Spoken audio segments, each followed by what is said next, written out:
Bonjour à tous et bienvenue sur la chaîne YouTube du collectif Les Mots du Silence. La vidéo de mercredi a beaucoup fait réagir, dans le bon sens naturellement, sur notre système judiciaire qui malheureusement est clairement malade. Je me suis rendu compte également que j'étais pas ni la seule à le penser, ni la seule à le subir, même si je le savais déjà parce que je suis en contact avec des victimes. Cette vidéo a énormément suscité de réactions et vous avez été beaucoup à m'écrire pour me dire que voilà, vous vous sentiez concerné par mon histoire simplement parce que vous viviez la même chose.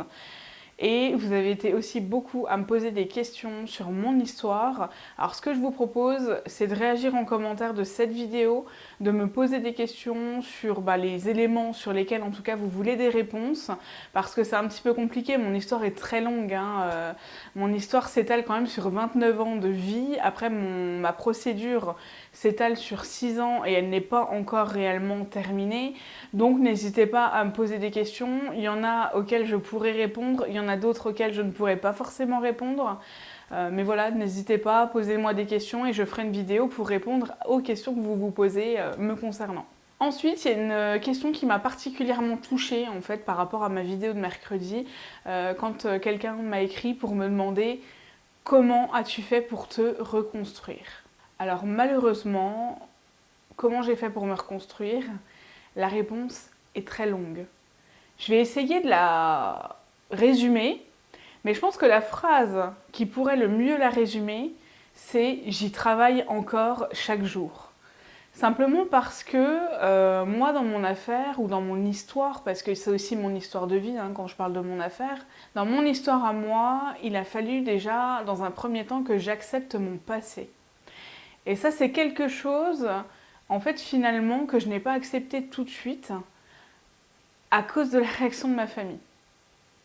Ma famille a fait que j'ai longtemps eu honte de mon histoire, simplement parce qu'ils ne l'assumaient pas. Ils n'assumaient pas du tout d'avoir un père pédocriminel, un grand-père pédocriminel, un oncle pédocriminel, etc.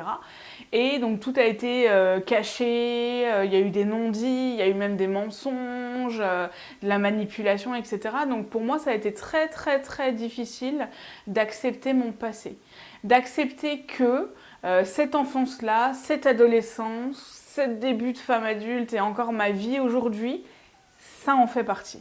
En fait, ce que j'ai vraiment eu du mal à accepter, c'est que si le père de ma mère ne m'avait jamais fait tout ça, j'aurais eu une enfance, une adolescence, alors pas merveilleuse, pas utopique, mais quand vous avez vécu ça, vous avez tendance en fait à idéaliser ce que vous auriez pu avoir.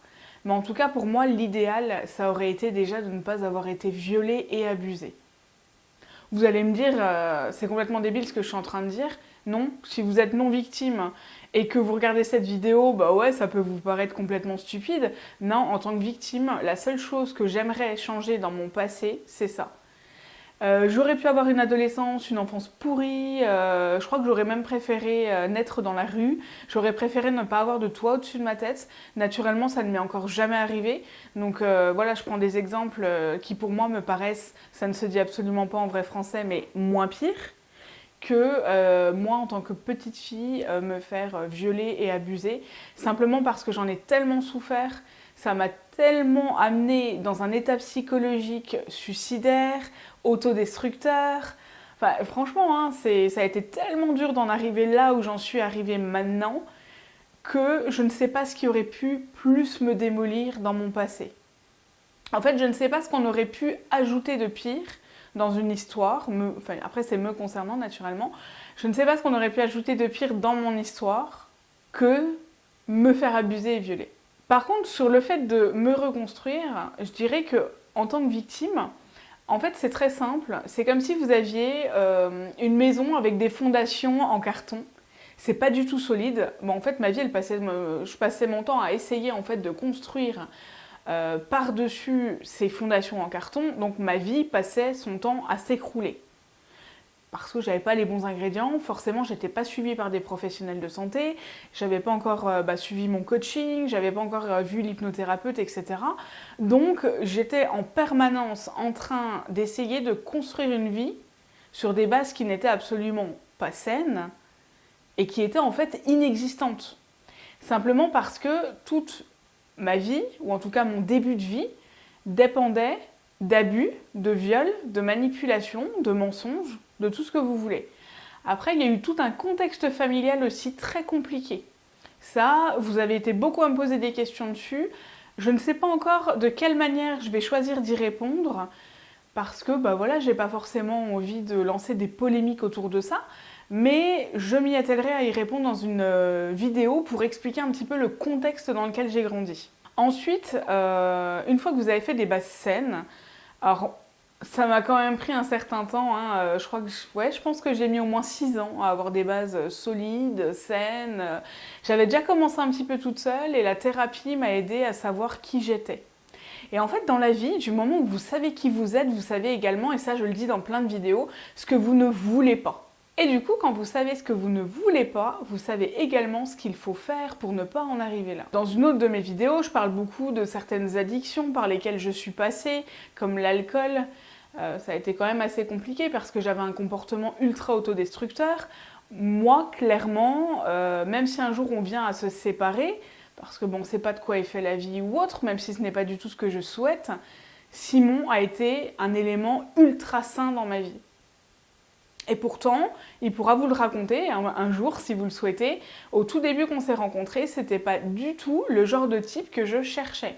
Simplement parce que je n'avais jamais été habituée à être mise en valeur, à être considérée comme intelligente, à être considérée comme une personne à part entière, qui a le droit de parler comme elle le souhaite, qui a le droit de penser comme elle le souhaite, qui a le droit de s'exprimer comme elle le souhaite, parce que entre parler et s'exprimer, c'est assez compliqué.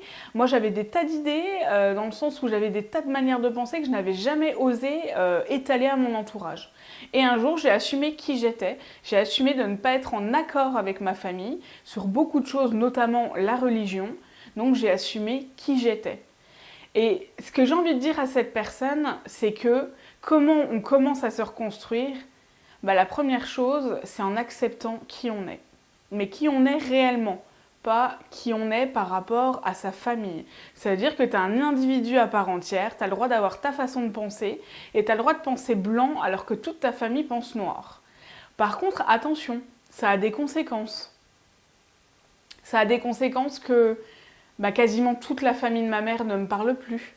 Il y a beaucoup de gens qui me prennent pour une folle dingue, complètement tarée, qui racontent n'importe quoi sur les réseaux sociaux. C'est pas très grave en soi, parce que moi je sais ce que j'ai vécu. Mon agresseur a été reconnu coupable au tribunal, et justement j'ai eu beau être traitée de tous les noms, de folle dingue, de tout ce que tu veux, et en fait, à la fin, je sais que j'ai raison et je sais que je fais ce qu'il faut.